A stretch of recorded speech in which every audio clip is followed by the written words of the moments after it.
US President Joe Biden is visiting Berlin on Thursday and Friday after Hurricane Milton forced him to cancel his trip originally scheduled last week. A meeting at Ramstein Air Base with Ukrainian President Zelensky and key European leaders was also postponed.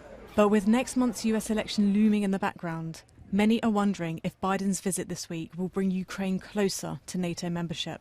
I mean, I'd be surprised if anything that fundamental was announced after this meeting. I think this meeting is more symbolic.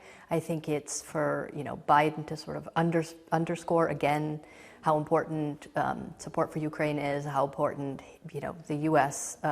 Engagement with Europe is and U.S. leadership. This has been a major legacy of his presidency, so I think he just wanted to kind of signal that again and set the stage. But really big decisions like the future of Ukraine NATO membership aren't going to happen before November, and also the Europeans are going to have to play a role there. And what could the US elections mean for the future of NATO? The negative scenario under Trump, but even Harris, if you have Harris and a really divided or stuck EU, as we framed it, is a very weakened NATO, because you have a massive security threat in the eastern border of the continent that requires either a really strong US presence or something to change on the European side and for the Europeans to gain capabilities. And if the Europeans don't do that, then you'll have a very weakened NATO right away in 2025 and a very weakened European security, let's put it that way.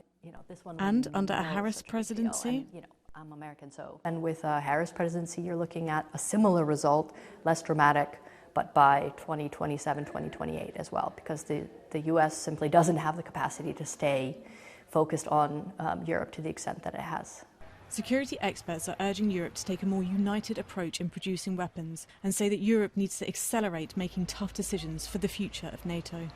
Liv Stroud for Euronews.